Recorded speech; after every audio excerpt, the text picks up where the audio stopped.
In this video, we will demonstrate the use of the electronic balance. If the balance is not already on, you can turn it on using the top On button. Then you should check the units that are displayed. You can change the units using the Cal Mode button. You can see the arrow as it points to the different units. Generally, we will be using grams, that is G. The tare button will it will zero the balance so that the balance is reading 0.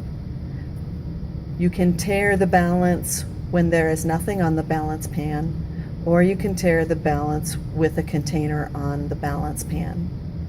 You may notice some oscillation in the digit furthest to the right, that is the least precise digit of the balance. That oscillation represents uncertainty in the mass measurement. It should be oscillating, that is, going back and forth between 1 or 2 digits. It should not be drifting in one direction. To weigh a solid object, you should first make sure that the balance has been tared so that the balance is reading 0, and then you may place the solid object directly onto the balance pan. Wait for the digital display to stabilize and then record the mass measurement, taking care to record every digit that the balance displays. Care must be taken when finding the mass of liquids. We will demonstrate using this 50 milliliter volumetric flask to find the mass of a specific volume of liquid. First, make sure that the balance has been zeroed using the tare button.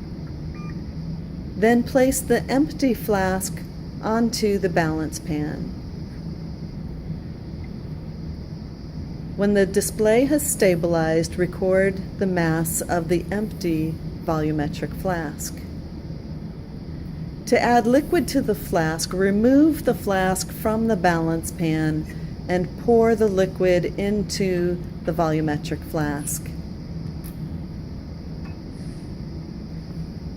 In this way, we avoid making spills over the balance pan.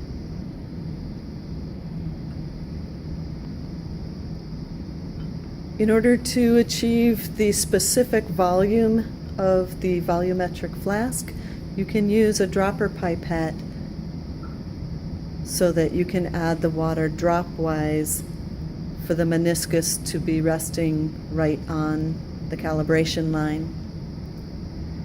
Then the volumetric flask with its cap can be replaced onto the balance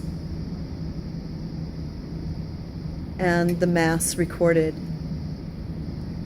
This mass will represent the mass of both the liquid and the volumetric flask. You can obtain the mass of just the liquid by subtracting out the mass of the volumetric flask.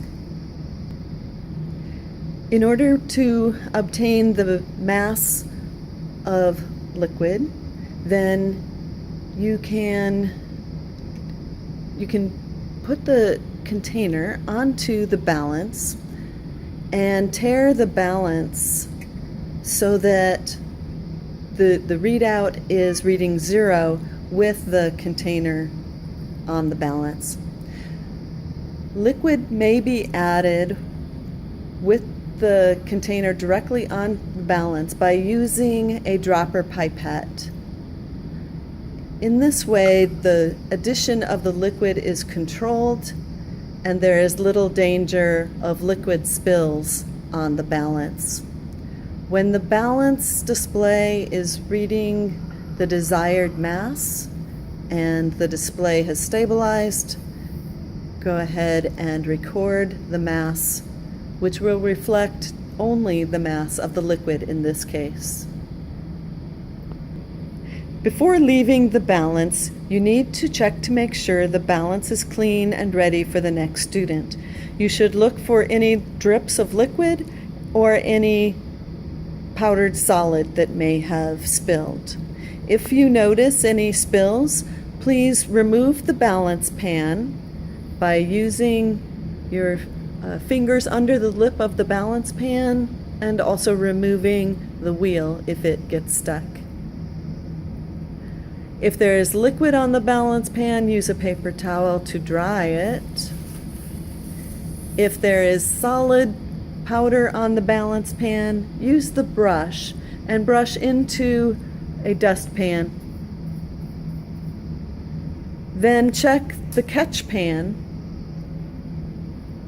If there is solid on the catch pan, then go ahead and use the brush and brush into the dustpan.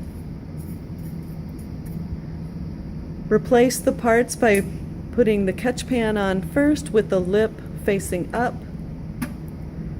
Make sure that the wheel is in the catch pan, and then carefully and gently place the balance pan over the turret, trying not to press down.